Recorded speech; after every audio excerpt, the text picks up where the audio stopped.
The US and China have reached a significant agreement on May 12th that captured global attention. Both sides agreed to drastically reduce tariffs within 90 days.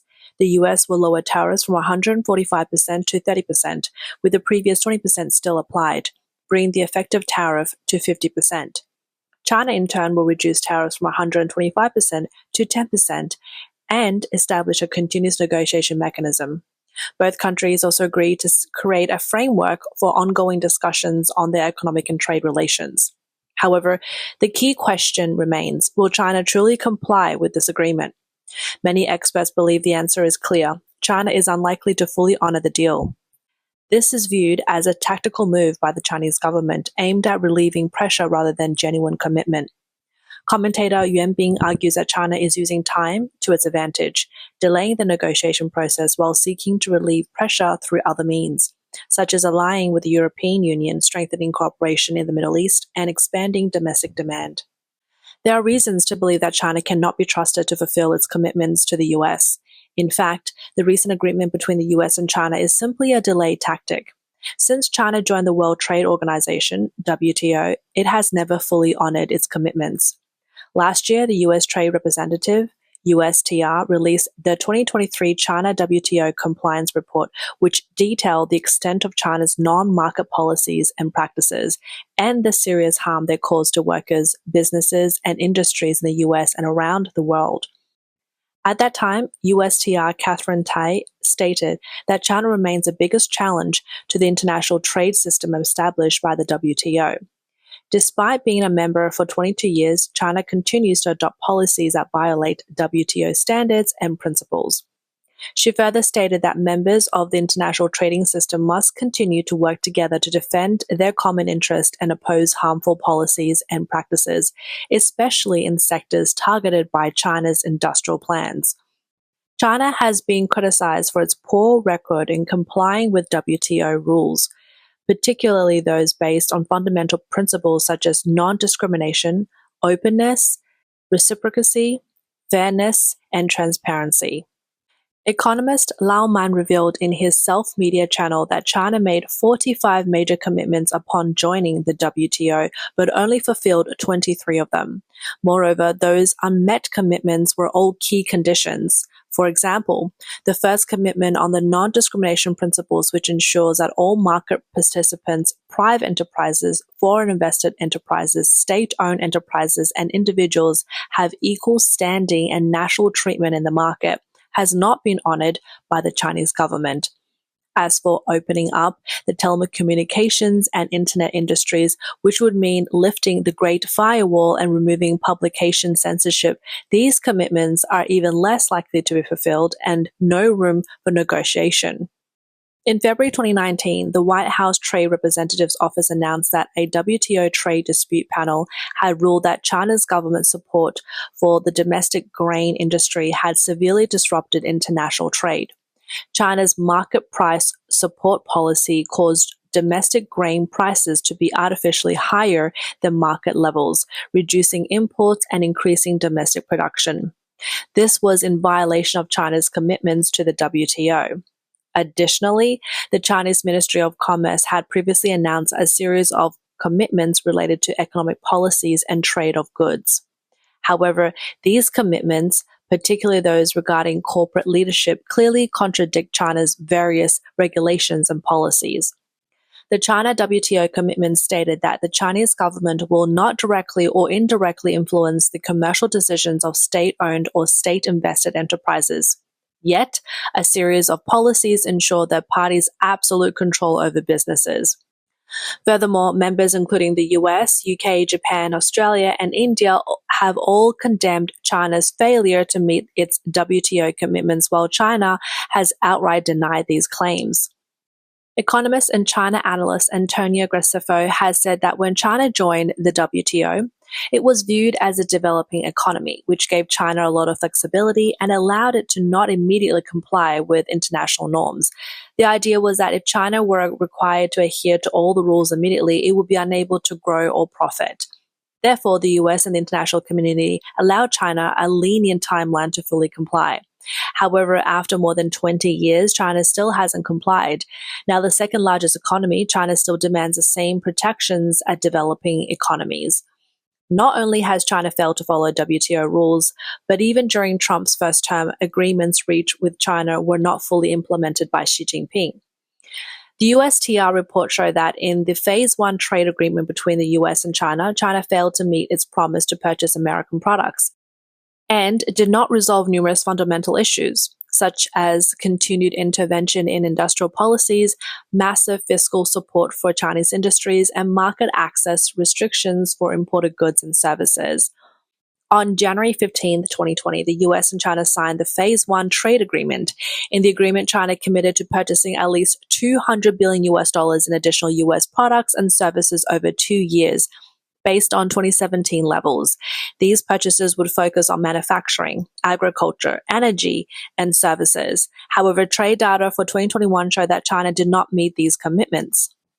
The report also stated that China failed to meet other commitments under the Phase 1 trade agreement, including not taking steps to study ractopamine.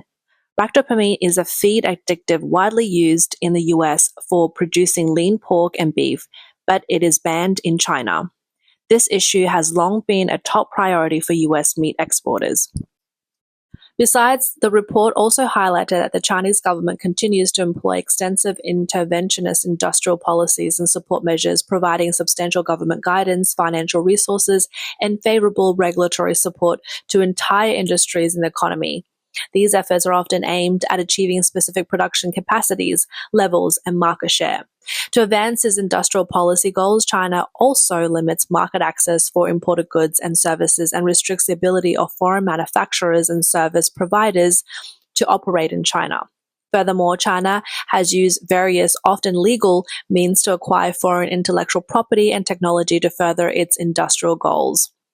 After this second term began, President Trump instructed the U.S. Trade Representative to investigate whether Beijing had adhered to the Phase 1 trade agreement. According to data from the U.S. Department of Commerce, China had only fulfilled 57% of the agreement's purchasing goal, even falling short of the 2017 levels of Chinese purchases from the U.S. after the trade war. With the lessons from his first term, Trump is now more cautious in his approach. Commentator Wang He notes that Trump has a grand strategy for China, but his actions are highly flexible and adjust based on circumstances. In addition to the tariff war, the Trump administration has also launched attacks on the Chinese government through issues like holding China accountable for the pandemic, investigating corruption among Chinese leadership, and other fronts. Therefore, Trump's policy towards China should be observed and analyzed in a comprehensive manner. Ultimately, Trump's negotiations with China are focused on advancing U.S. interest. If China fails to uphold its commitments, further actions beyond a tariff war may follow. Regardless of the outcome of this negotiation, the structural issues between the U.S. and China will not be fundamentally resolved by a single agreement. Japanese media personality Akio Yaita posted on Facebook stating that the US and China's decision to pause the conflict for a while does not mean the end of the trade war. Rather, it is a tactical pause. He emphasized that the US firmly holds the upper hand in the tariff negotiations. If China, the CCP, doesn't sincerely reflect and change its ways, the next round of tariff battles will likely arrive soon.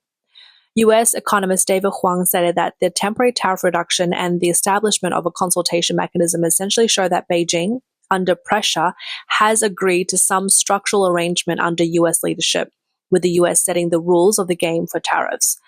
The normal consultation mechanism is a continuous regulatory process managed by the U.S.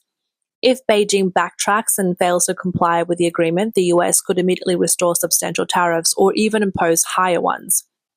This will signal the beginning of a new era of tariffs, where the U.S. has the power to both impose and reduce tariffs, setting the terms of the trade rules. Furthermore, China's political environment has also shown signs of internal power struggles. On May 5th, independent commentator Cai Shen-kun said on his media program that the fourth plenary session will bring significant personnel changes. He added that senior party figures, citing both domestic and international pressures and concerns over Xi Jinping's health, are preparing to press for a leadership transition and have identified a successor. On May 8th, former official of the Chinese Communist Party's Central Commission for Discipline Inspection Wang Youqun wrote in the Epoch Times that these reports are likely not baseless. Various signs indicate that Xi Jinping's position is increasingly unstable. At the fourth plenary session, Xi may face significant challenges. Wang believes that Xi's position as General Secretary of the Communist Party and Chairman of the Central Military Commission could be at risk due to his conflict with many senior officials in the party, government, and military. Xi Jinping is facing 7 major disadvantages. First, he has angered many senior military officers. Second, he has alienated the Communist Youth League faction. Third, he has upset nearly all of the political seniors who are set to retire. Fourth, he has alienated key figures from the second-generation Red families. Fifth, he has turned against reformist factions within the party. Sixth, he has purged over 750 senior officials, creating a wide range of enemies. Seventh, his aggressive wolf warrior diplomacy has made many enemies on the international stage. On May 5th, exiled liberal scholar Yuan Hongbin stated that there are 3 forces within China's system that are actively preparing to challenge Xi Jinping politically. The first is a political force led by the sons of former General Secretaries Hu Yaobang and Liu Shaoqi.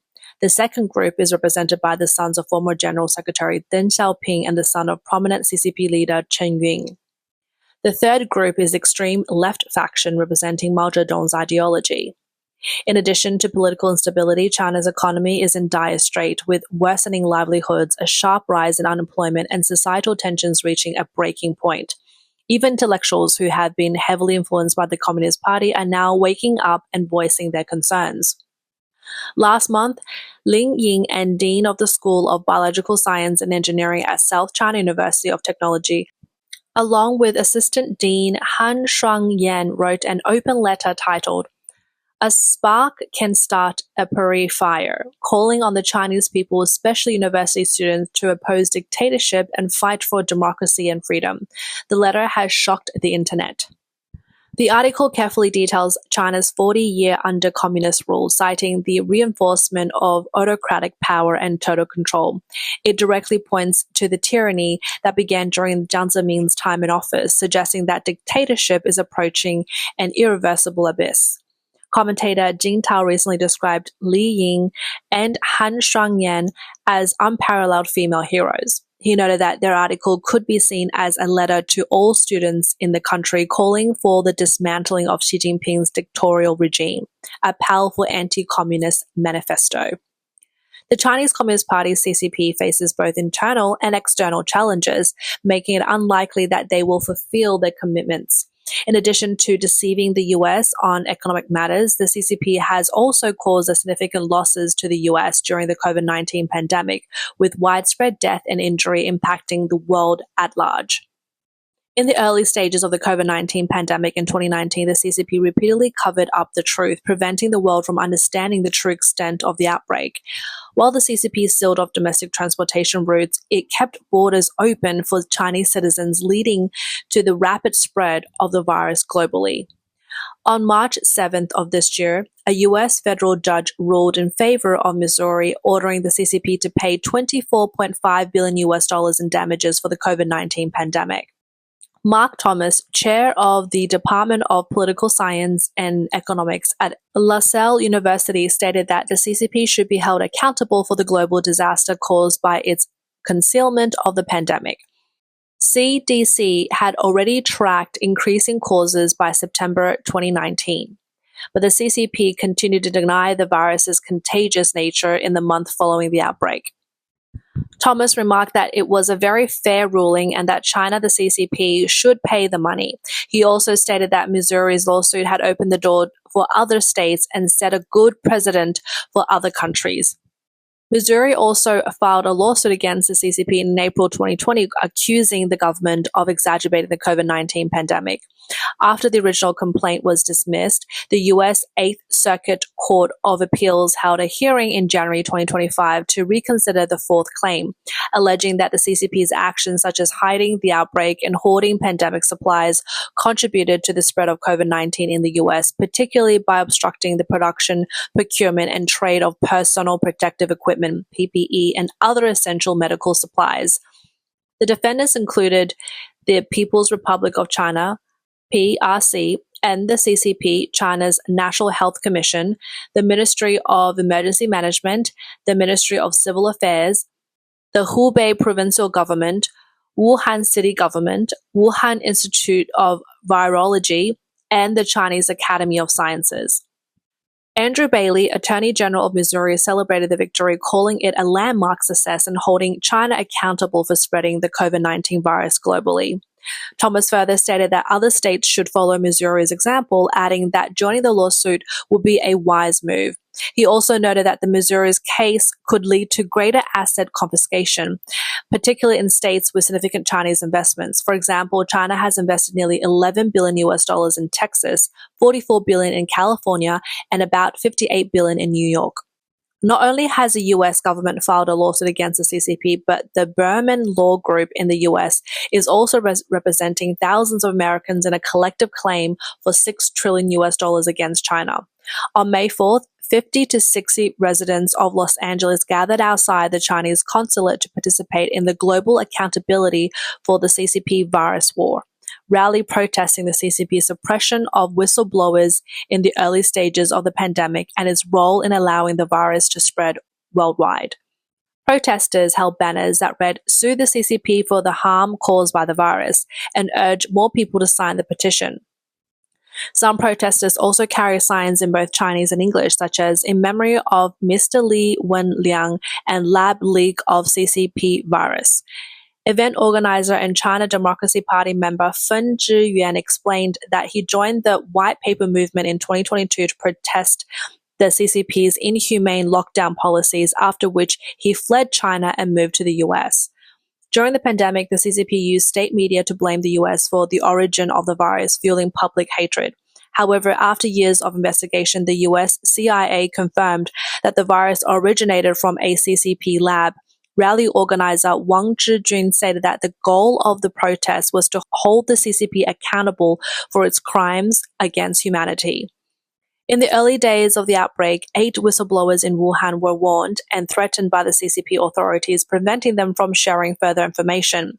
One of the whistleblowers, Dr. Li Wenliang, later died from the virus. Citizens journalists such as Zhang Zhan and Fang Bing were arrested and sentenced after investigating the truth about the pandemic in Wuhan. Many Chinese citizens have been forced to flee abroad. Wang Zhijun added, "Our demands are very clear. Support the US investigation into the origins of the CCP virus and push the international community to establish an independent investigation mechanism. Hold the CCP government accountable for concealing the outbreak and persecuting those who reveal the truth, and seek justice and compensation for all the victims." Event host Liu Ming stated that the CCP virus pandemic is not only a disaster that has shaken humanity, but also a mirror reflecting the nature of totalitarianism. This disaster has been turned into an unprecedented political manipulation under the CCP's control. Head of the China Democracy Party International League, Jie Lijian, believes that the White House's support for the CIA conclusion that the virus originated from a CCP lab leak will likely trigger a global chain reaction. The CCP will inevitably be held accountable for its crimes, and its dictatorship will be the first government globally to be formally charged.